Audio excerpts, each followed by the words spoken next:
नमस्कार दोस्तों, आप सभी का हमारे चैनल पिया बाबा एकेडमी में स्वागत है। आज मैं सीटेट 2019 दिसंबर पेपर को डिस्कस करूंगा, जिसमें चाइल्ड डेवलपमेंट और पीडोगॉजी बाल विकास के 30 क्वेश्चन को देखेंगे।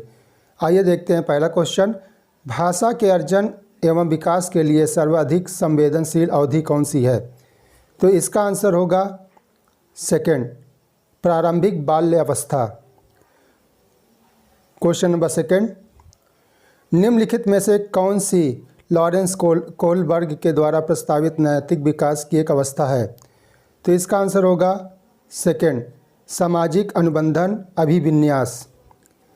क्वेश्चन नंबर थर्ड,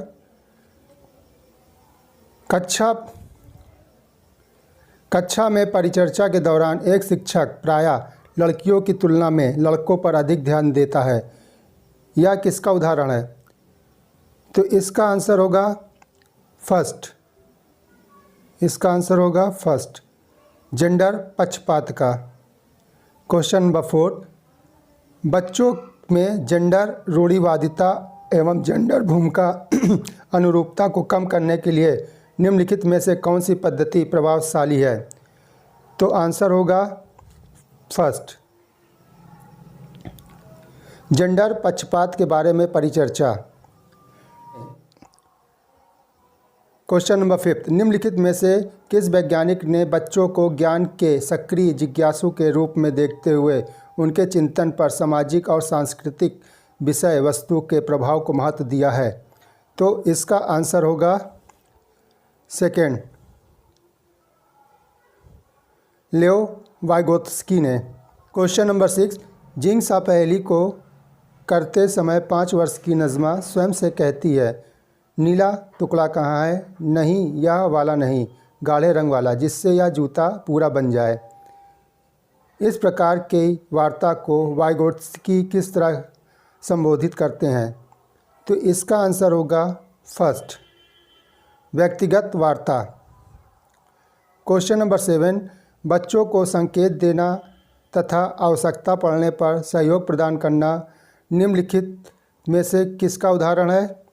तो इसका आंसर होगा फोर्थ, पाड़ ढांचा। क्वेश्चन नंबर 8, निम्नलिखित व्यवहारों में से कौन सा जीन पियाजे के द्वारा प्रस्तावित मूर्त संक्रियात्मक अवस्था को विशेषित करता है? तो इसका आंसर होगा सेकेंड, संरक्षण कक्षा समावेशन। क्वेश्चन 9, बच्चों के संज्ञानात्मक विकास के संदर्भ में निम्नलिखित में से कौन सी पियाजे की संरचना है? तो इसका आंसर होगा फर्स्ट, स्कीमा। क्वेश्चन नंबर 10, आकलन का प्राथमिक उद्देश्य क्या होना चाहिए? तो इसका आंसर होगा सेकेंड, संबंधित अवधारणाओं के बारे में बच्चों की स्पष्टता तथा भ्रांतियों को समझना। क्वेश्चन नंबर 11, निम्नलिखित कथन में से कौन सा बुद्धि के बारे में सही है? तो इसका आंसर होगा फोर्थ, बुद्धि बहुआयामी है तथा जटिल योजनाओं का एक समूह है। क्वेश्चन नंबर 12, रूही हमेशा समस्या के एकाधिक समाधानों के बारे में सोचती है। इसमें से काफ़ी समाधान मौलिक होते हैं। रूही किन गुणों का प्रदर्शन कर रही है? तो इसका आंसर होगा फर्स्ट, सृजनात्मक विचारक। क्वेश्चन नंबर 13, शिक्षण अधिगम प्रक्रिया में वंचित समूह से संबंधित विद्यार्थियों के द्वारा सहभागिता कम होने की स्थिति में एक शिक्षक को क्या करना चाहिए? इसका आंसर होगा फोर्थ, अपनी शिक्षण पद्धति पर विचार करना चाहिए तथा बच्चों की सहभागिता में सुधार करने के लिए नए तरीके ढूंढने चाहिए। क्वेश्चन नंबर 14, एक समावेशी कक्षा में एक शिक्षक को विशिष्ट शैक्षिक योजनाओं को, इसका आंसर होगा थर्ड, सक्रिय रूप से तैयार करना चाहिए। क्वेश्चन नंबर 15, पठन वैफल्य बच्चों के प्रारंभिक लक्षण क्या हैं? इसका आंसर होगा थर्ड, धारा प्रवाह पढ़ने की अक्षमता। क्वेश्चन नंबर 16, शिक्षा का अधिकार अधिनियम 2009 में उल्लेख की गई समावेशी शिक्षा की अवधारणा निम्नलिखित में किस पर आधारित है? तो इसका आंसर होगा थर्ड, अधिकार आधारित मानवतावाद प्रतिप्रेक्ष।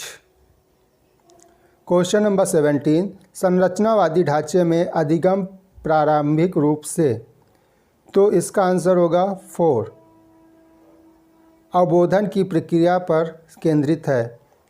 क्वेश्चन नंबर 18, अनेक घटनाओं के बारे में बच्चों के द्वारा बनाए गए सहजानुभूत सिद्धांतों के संदर्भ में एक शिक्षिका को क्या करना चाहिए?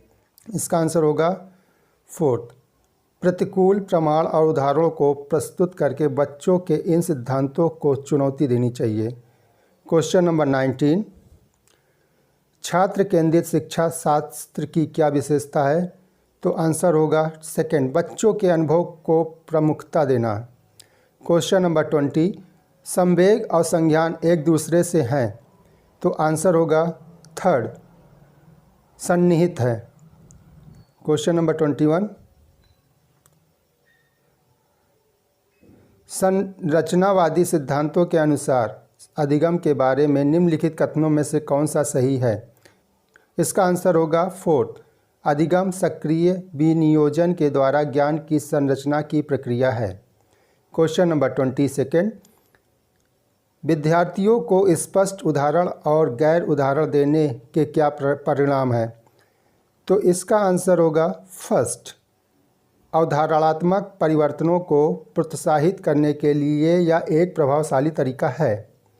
क्वेश्चन नंबर 23, बच्चों को अधिगम गतिविधियों में भागीदार बनाने के लिए लगातार पुरस्कार देना या दंड का प्रयोग करने से क्या प्रभाव पड़ता है?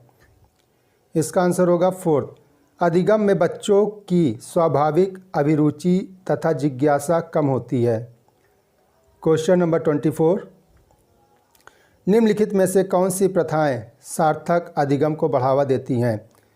पहला ऑप्शन है शारीरिक दंड, 2 है सहयोगात्मक अधिगम पर्यावरण, 3 है सतत एवं समग्र मूल्यांकन, 4 है निरंतर तुल्यात्मक मूल्यांकन। इसका आंसर होगा 2,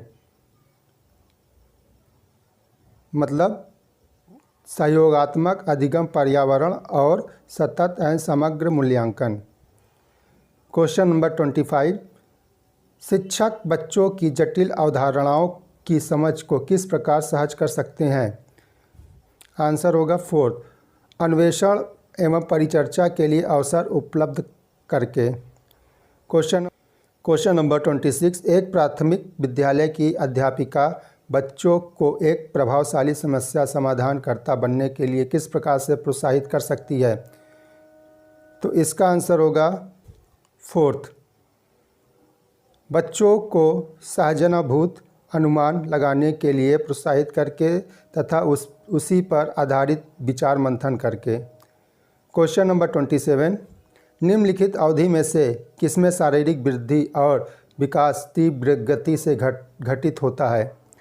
तो इसका आंसर होगा 1, शैशव अवस्था एवं प्रारंभिक बाल्यावस्था। क्वेश्चन नंबर 28, निम्नलिखित में से कौन सा विकास का सिद्धांत नहीं है? तो इसका आंसर होगा 4, विकास सार्वभौमिक है तथा सांस्कृतिक संदर्भ इससे प्रभावित नहीं करते। क्वेश्चन नंबर 29, व्यक्तित्व विभिन्नताओं का प्राथमिक कारण क्या है? तो आंसर होगा 4, आनुवंशिकता एवं पर्यावरण के बीच जटिल परस्पर क्रिया। क्वेश्चन नंबर 30, निम्नलिखित में से कौन सा द्वितीयक समाजीकरण एजेंसी का उदाहरण है? इसका आंसर होगा 3, विद्यालय एवं मीडिया। अगर आपको यह वीडियो अच्छी लगी तो इसे लाइक, शेयर और सब्सक्राइब ज़रूर करें। तब तक के लिए अलविदा, धन्यवाद।